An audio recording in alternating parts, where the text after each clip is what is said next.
الحمد لله نحمده ونستعينه ونعوذ بالله من شرور أنفسنا ومن سيئات أعمالنا أشهد أن لا إله إلا الله وحده لا شريك له وأشهد أن محمدا عبده ورسوله لا نبي بعده اللهم صل وسلم على نبينا وحبيبنا وقدوتنا محمد وعلى آله وصحبه أجمعين فيا عباد الله اتقوا الله وقال الله في القرآن أعوذ بالله من الشيطان الرجيم بسم الله الرحمن الرحيم إنما المؤمنون إخوة فأصلحوا بين أخويكم واتقوا الله لعلكم ترحمون. Bahwa sesungguhnya orang mukmin itu bersaudara dan damaikanlah di antara saudaramu itu, takutlah kepada Allah supaya kau mendapat rahmat. Shadaqallah wa shadaqa rasuluh wa ba'du. Jemaah yang mulia, alhamdulillah pada kesempatan Jumat ini Allah memberi karunia iman, kesehatan, kesempatan kepada kita semua untuk akhirnya bisa melaksanakan kewajiban pekanan kita sebagai laki-laki mukmin, yaitu melaksanakan ibadah Jumat. Semoga Allah tetap melimpahkan karunia-Nya kepada kita, menjadikan kita istiqomah dalam taat kepada-Nya, bersabar dengan semua ujian-ujian kehidupan yang kita hadapi, memudahkan kita untuk kemudian bisa semakin menerapkan sunnah Nabi SAW dalam kehidupan kita. Jemaah yang mulia, saya pikir tidak ada yang tidak sepakat bahwa kita berada di era fitnah. Yang dimaksud dengan fitnah ini ujian. Jadi bukan fitnah ini tuduhan. Bisa jadi bagian dari ujian itu adalah tuduhan-tuduhan yang dialamatkan kepada Islam. Fitnah yang saya ingin sampaikan pada kesempatan Jumat ini adalah sekaligus merupakan musibah. Musibah, titik yang paling lemah, persoalan yang paling urgen yang menimpa umat Islam khususnya di Republik kita Indonesia. Pertama, yang paling sederhana, walaupun ini bukan menjadi kajian saya dalam khutbah ini, tadi saya menulis atau mengupload sebuah status di Facebook dengan mengatakan apa kira-kira problem utama masyarakat Muslim di Kota Medan. Sampai saya tinggalkan itu status, komentarnya mengatakan banyak Ustaz. Yang lain mengatakan semirip dengan kata banyak. Dan saya mengatakan inilah fitnah pertama. Apa itu? Ketidakmampuan kita untuk memetakan persoalan yang menimpa umat Islam ini apa. Bagaimana kita bisa mau menjalankan atau menyelesaikan persoalan-persoalan yang menimpa kita ketika pemetaannya tidak bisa kita lakukan. Sebenarnya kita punya masalah apa? Oh banyak, iya, yang banyak itu apa? Ternyata tidak ada satupun yang bisa memberikan, atau nggak usah banyak-banyak, 5 saja. Apa problem umat Islam di Kota Medan? Kita nggak usah bicara Indonesia.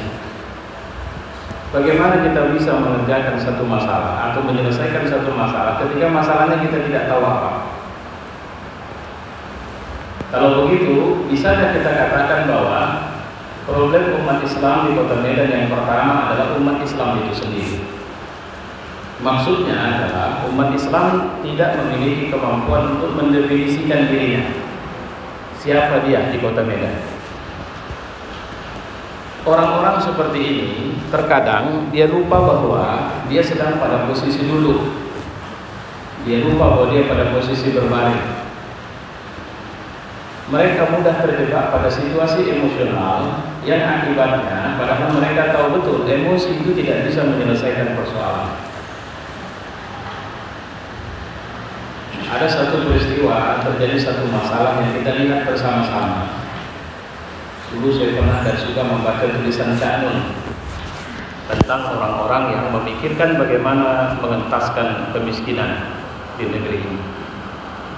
Lagi sedang mereka ngobrol untuk memikirkan pola pengentasan kemiskinan, datanglah orang miskin yang minta-minta.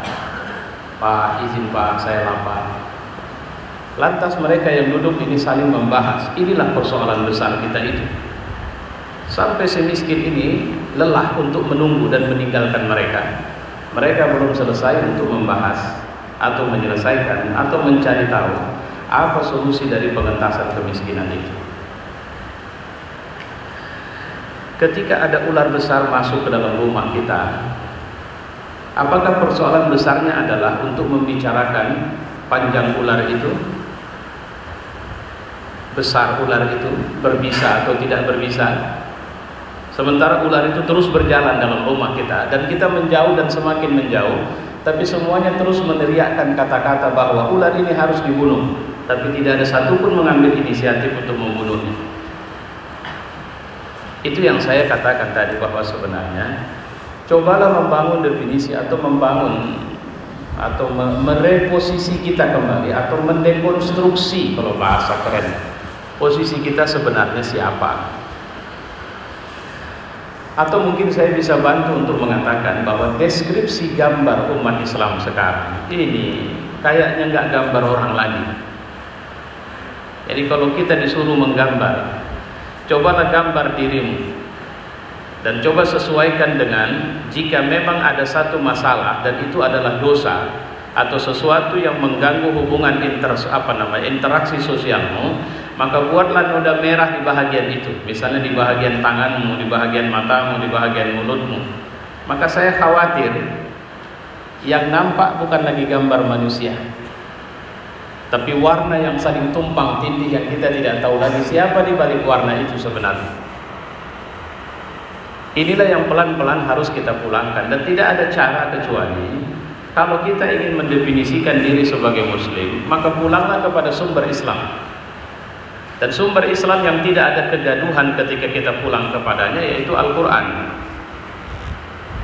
Walaupun di Al-Quran ini ketika kita membaca dan mencoba memahaminya, nanti akan ketemu beberapa, bahkan sebenarnya dari 6.000 lebih ayat Quran itu hanya sekitar 250-an lebih kurang ayat yang berbicara secara hukum yang disebut dengan qat'iyah. Ini hukum tetap, tidak bisa dirubah. Selebihnya adalah ruang di mana kita bisa berpartisipasi untuk memberikan kontribusi positif kita. Dan tentu saja kontribusi itu akan semakin baik kalau kita memiliki keimanan yang cukup. Makanya kita harus mendefinisikan diri kita dulu, bahwa definisi utama diri kita di muka bumi, kalau kita bicara tentang peran kita dalam kehidupan dunia ini, kita ini cuma hamba Tuhan. Dan Tuhan kita itu satu, tidak banyak. Untuk yang satu Tuhan ini saja pun kita belum tentu bisa 100% menuhankan dia, apalagi kita punya Tuhan lebih dari satu. Tapi malangnya tidak sedikit kita yang lebih suka punya Tuhan lebih dari satu, karena kita tidak begitu yakin kalau Tuhan kita itu cuma Allah. Kita tidak percaya dalam urusan cari makan Allah bisa buat kita kaya. Maka kita meminjam hukum-hukum lain yang kita mengatakan beginilah situasinya, bagaimana mungkin, sudah begini zamannya, sudah beginilah suasananya, kita tidak mungkin bisa merubahnya, ini sudah sistem yang kalau kita sudah masuk kemari memang sudah harus begini. Itulah yang saya bilang bahwa sebenarnya kita tidak begitu yakin Tuhan mampu. Dan ketidakyakinan ini memaksa kita untuk merendahkan derajat kita yang terkadang di bawah harta, di bawah jabatan dan sebagainya. Karena kita menganggap siapa saja bisa memberi harta kepada saya, itu orang yang dalam tanda petik bisa dan layak saya pertuhan. Oh iya, saya tidak akan mengganggu urusan ibadah saya. Tuhan saya tetap Allah. Saya tetap sholat, saya tetap pergi haji, saya tetap pergi umroh, saya tetap puasa. Tapi mohon maaf Tuhan, tolong jangan masuk ke wilayah cari makan saya. Kenapa? Karena kebutuhan saya banyak. Oh maaf Tuhan, jangan ikut campur dalam urusan saya memerintah. Karena di dunia politik Tuhan, kalau saya bawa-bawa engkau kemari, maka politik ini tidak akan bisa berjalan sebagaimana seharusnya. Ini adalah dunia rimba. Orang beriman akan bilang bahwa rimba sekalipun adalah rimbanya Tuhan, karena tidak ada hutan di muka bumi ini kecuali Tuhan yang punya. Cuma masalahnya kemampuan kita untuk mengorbit di semua lini kehidupan kita sebagai hamba Allah itu yang lemah. Dulu Muhammad Iqbal pernah mengatakan salah satu peran, kira-kira dalam satu syairnya, salah satu peran yang dilakukan oleh manusia di muka bumi adalah merubah hutan menjadi taman. Tapi yang terjadi sama kita tidak. Kita masuk ke dalam hutan dan berkamuflasi sehingga sebahagian kita berupaya untuk seakan-akan kita adalah singa, kita adalah serigala, kita adalah ular, kita adalah kalajengking, kita adalah, pokoknya jangan sampai jadi kambing. Karena kalau jadi kambing akan jadi sasaran begitu banyak orang. Walaupun banyak juga yang terpaksa dan mau tidak mau berperan jadi kambing. Karena Nabi pernah mengatakan wa katsirun minan nas kal arnam. Kebanyakan manusia waktu itu seperti ternak. Kenapa? Pemimpinnya layak tiada zamanun ru'asa'uhum kad asad. Akan sampai satu zaman di mana pemimpin kalian itu seperti singa. Wuzara'uhum kad dhi'ab. Pembantu-pembantu di sekelilingnya seperti serigala. Udatuhum kad kilab. Sementara orang yang seharusnya menegakkan keadilan, memutuskan hukum di antara kalian itu seperti anjing, kata Nabi. Wa katsirun minan nasi kal amnam. Bahkan kebanyakan manusia seperti ternak. Ternak di depan serigala, depan singa, di depan anjing, nasibnya tetap jadi objek. Nah jemaah yang mulia, saya tidak melihat ini sebagai satu-satunya problem. Karena ternyata kalau kita mau bangun masjid, kita tidak butuh harus ustadz semua yang membangun itu. Kalau kita mau bangun masjid, kita butuh ahli yang mengolah adukan semen. Kita butuh arsitek yang mengerti bagaimana cara. Dan kita tidak bisa membantah misalnya Masjid Istiqlal, arsiteknya itu ternyata bukan seorang muslim. Dan sampai sekarang kita tidak bisa membantah bahwa tidak ada persoalan ketika persoalan hanya sekedar arsitek atau membangunnya itu. Tapi yang menjadi persoalan sekarang, kita menyeret itu ke wilayah ideologis atau akidah. Saya heran, mohon maaf saya, inilah yang saya bilang tadi, akhirnya ketika kita tidak memiliki sistem kendali yang benar, yang apa istilahnya ya, yang pas, yang memang itulah seharusnya, yaitu akidah kita. Saya ambil contoh ketika misalnya Istiqlal mengumumkan atau menampilkan pencahayaan baru suasana malam di Istiqlal. Tidak sedikit bahkan dalam grup-grup yang saya asuh melontar caci maki untuk mengatakan bahwa ya Tuhan jangan kau azab kami karena masjid kami sudah seperti ini. Saya terus terang saya berkerut kening saya melihat ada apa ini sekarang. Saya khawatir orang yang sama kalau dia pergi ke negeri-negeri barat dan menemukan masjid dengan lampu kelap-kelip seperti itu, mereka akan menyampaikan kepada saudara mereka ketika mereka pulang ke rumahnya dengan mengatakan masjid di sana luar biasa indahnya, pencahayaannya luar biasa. Tapi kenapa kita menjadi manusia yang begitu sangat fobia dan a priori terhadap segala sesuatu yang kita lihat tidak sama dengan apa yang kita pikirkan? Inilah problem yang saya bilang paling besar. Dan problem itu adalah problem akhawiyah. Problem di mana engkau adalah saudaraku, aku adalah saudaramu. Tidak ada mereka, yang ada kita semua. Problem ini tidak ini yang menjadi persoalan besar. Saya melihat di majelis taklim yang dilakukan di masjid-masjid saja pun tidak sekali dua para asatiz itu mempropagandakan polarisasi atau pembelahan umat. Oh mereka itu ahlul bid'ah, kita tidak. Mereka itu adalah ahlul ahwa, tidak boleh berdekatan dengan mereka karena kita lah ahlus sunnah wal jamaah. Oh mereka itu kelompok radikal, kita tidak. Oh mereka itu mazhabnya ini, kita beda. Mazhab kita jauh lebih baik dari mazhab mereka. Kemarin saya ditelepon oleh seorang teman saya, Ustadz, ada seorang penganut Syiah yang ingin diskusi. Saya bilang, waduh, saya baru jauh ini tidak di posisi tempat di mana diminta ketemu. Saya bilang, tapi nggak apa-apa, saya datang. Apa semangatnya? Asal dia bisa ketemu orang yang bisa meyakinkan dia tentang kebenaran Islam, dia bisa tinggalkan Syiah. Maka saya bilang bismillah, saya datang. Saya jumpa orang tuanya, saya bincang panjang lebar dengan orang tuanya. Tapi saya sambil berpikir, katanya sudah menunggu, tapi kenapa ternyata orangnya tidak ada? Lantas kemudian saya bincang panjang lebar, orang tuanya mengatakan, tolonglah Ustaz, bantulah kami untuk bisa meyakinkan dia, karena anak kami ini sudah keluar dari Islam. Dia sudah mengatakan bahwa dia sudah selamat, dia sudah pasti masuk surga, karena dia percaya dengan imam-imamnya, sementara kami tidak pasti masuk surga. Dan bla bla bla. Saya cuma senyum saja, saya cuma banyak mendengar saja. Saya mengatakan bahwa kalaupun saya bertemu dengannya, saya tidak akan mau bicara tentang Syiah dan Sunni. Saya hanya lebih suka berbicara tentang dirinya saja. Dan saya akan mengatakan kepadanya, jika ternyata di situ kau menemukan surga, dan jika langkah itu dan posisi itu membuat kau akan masuk surga, kenapa saya harus bertahan lebih lama di tempat yang kau katakan bahwa ini akan mengarahkan saya ke neraka? Saya pasti akan mau ikut ke surga. Tapi tolong tuntun dan bantu saya. Saya akan belajar sama dia. Karena saya mau dia melihat dirinya, bukan saya memberikan cermin sama dia, supaya dia sendiri yang bercermin pada dirinya. Tapi problem paling besar kita, dan saya memang percaya kalau yang dimaksud seperti yang disampaikan orang tuanya itu ghairul Islam, dia tidak muslim lagi.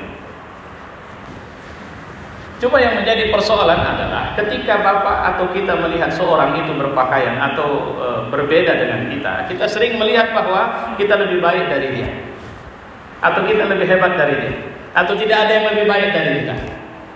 Inilah problem di tengah umat yang menyulitkan kita untuk bisa berlangkah. Kenapa? Itu yang saya bilang tadi. Masjid ini dibangun dengan banyak orang yang mungkin tidak tamat sekolah. Siapa ahli yang memasang keramik? Belum tentu dia tamat SMA. Siapa yang mengerti bagaimana struktur ini atau kemudian memasukkan atau pacakan tiang ini? Bukan tidak mungkin dia orang yang tidak begitu paham membaca Al-Quran. Tapi jadilah masjid ini, para ulama bisa masuk, orang-orang hebat bisa masuk, dan kita bisa sholat. Itu karya besar semua kita. Kenapa kita tidak melihat dalam kerangka besar ini bahwa siapapun kita, bahwa kita muslim, dan sebagai muslim ada yang baik, ada yang buruk. Kalau ada yang baik, maka dia bersyukur kepada Allah. Kalau ada yang buruk, jangan takut, Allah masih menyediakan keampunan kepadamu jika kau salah. Dan kalau ada saudara kita salah, tugas kita bukan mencaci maki dia. Tapi jika kita tidak berdaya untuk memberi nasihat kepadanya, mintalah kepada Allah agar Allah bisa membuka hati. Bukankah sebenarnya Islam harus kelihatan di semua lini? Dan bukankah kita ada di semua lini itu? Ada kita yang pedagang, ada yang polisi, ada yang tentara, ada yang pelajar, ada yang semuanya kita punya. Bukankah seharusnya masing-masing kita menampilkan kesadaran berislam kita di semua lini itu? Dan kalau ada yang menyimpang, tugas kita untuk menyampaikan kepadanya, saudaraku, Anda terlalu melenceng ke kanan atau Anda terlalu melenceng ke kiri. Akhirnya saya cuma ingin mengatakan dalam khutbah pertama ini bahwa terlalu lama kita membiarkan hati kita berkerut. Terlalu lama kita membiarkan dan mengira bahwa kita lebih baik dari orang lain dengan cara mencaci maki atau menghujat atau mendoakan kehancuran orang lain itu. Fa'tabiru ya ulil absar.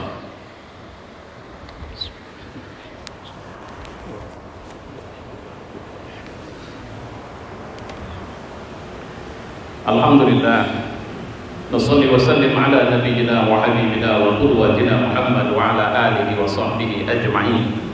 Fa ya ibadallah ittaqullah. Wa qala Allah fil Qur'an, a'udzu billahi minasy syaithanir rajim. Bismillahirrahmanirrahim. Innamal mu'minuna alladziina aamanu billahi wa rasulihi tsumma lam yartabu wa jahadu bi amwalihim wa anfusihim fi sabilillah. Ulaika humus shadiqun. Shadaqallahu wa shadaqa rasuluhu wa ba'du. Dalam bersaudara, prinsipnya itu sederhana. Bagaimana siapapun yang pernah ketemu aku dalam kehidupan dunia ini, seharusnya dia bisa menjadi saksi kebaikanku dalam kehidupan akhirat. Dan artinya ketika aku berkenalan dengan siapapun, maka itu peluangku untuk mendapatkan saksi kebaikan dari hidup dunia ini di hadapan Allah satu hari kelak. Dan untuk menjadi saksi kebaikan, apa yang harus kita lakukan? Kata Nabi, khairun nas anfa'uhum linnas. Orang yang paling bagus itu adalah orang yang paling terasa manfaatnya buat orang lain. Bahkan Nabi pernah menceritakan orang yang paling dekat sama aku nanti di surga itu bukan ring satu yang ada dalam kehidupan dunia itu, tidak. Ukurannya bukan Abu Bakar, bukan sebut nama, ukurannya sebut akhlak. Ahsanuhum khuluqan, orang yang paling ahsan, orang yang paling bagus akhlaknya. Saya ingin menceritakan betapa mulianya Rasulullah. Satu hari ada orang yang datang ke Madinah, itu mau bunuh Nabi. Dia kepala suku dari satu suku di sekitaran kota Madinah. Cuma malangnya ketahuan, tangkap, kemudian diikat di salah satu tiang masjid. Nabi mengatakan, ikat dia, kasih dia makan yang dia mau. Kalau bahasa kita sekarang, apa yang dia minta makanan, belikan. Kalau dia minta jus, kasih jus. Minta kopi, kasih kopi. Pokoknya manjakan dia dengan semua makan. Tapi jangan lepas ikatan. Hari pertama dia diikat, dia melihat perilaku umat Islam dalam masjid. Allahu Akbar, Allahu Akbar. Orang datang dari berbagai tempat untuk kemudian berdiri di belakang Nabi SAW. Dia tengok. Siap sholat, Nabi datang. Kalau subuh, selepas subuh Nabi datang. Bagaimana keadaan? Biasa. Mau kau masuk Islam? Enggak. Nabi begini.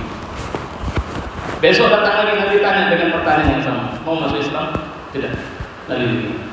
Hari ketiga Nabi tanya, mau masuk Islam? Dengan posisi diikat. Dia kata apa? Tidak, demi Tuhan Muhammad. Aku datang kemari mau membunuh. Menjadi aneh kalau datang kemari. Akhirnya aku menjadi Muslim.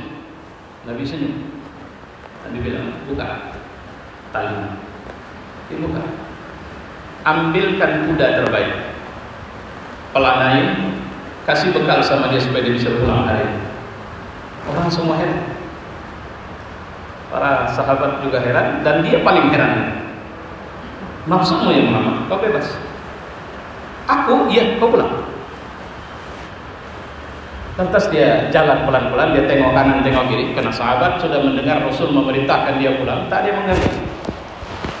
Dia pacu kudanya pelan-pelan, juga tidak ada yang mengganggu. Sampai dia jauh, akhirnya dia pergi ke satu oasis, dia mandi di situ. Kemudian dia balik lagi ke Madinah. Jumpainya Nabi tanya dengan senyum, ada apa? Dia jawab dengan muka yang tajam, Muhammad, kemarin 3 hari yang lalu tidak ada manusia yang paling aku benci di muka bumi dan ingin aku bunuh kecuali engkau. Dan terus terang ketika kau mengatakan mau masuk Islam pada kali pertama saja, aku sudah mau. Tapi aku masih gengsi. Kali kedua dan kali ketiga aku tolak karena aku tidak mau masuk Islam dengan tuduhan bahwa aku masuk Islam karena takut mati. Maka begitu kau lepaskan aku itu menjadi keanehan yang membuat aku sangat sulit untuk bertahan lebih lama. Karena muncrat, mau ingin sekali kukatakan bahwa aku ingin masuk Islam. Nah sekarang aku datang. Bagaimana caranya supaya aku menerima atau menjadi Muslim? Nabi akhirnya mensyahadatkan. Setelah syahadat apa katanya? Tidak ada orang yang paling kucinta di muka bumi hari ini dan mulai hari ini kecuali engkau ya Muhammad.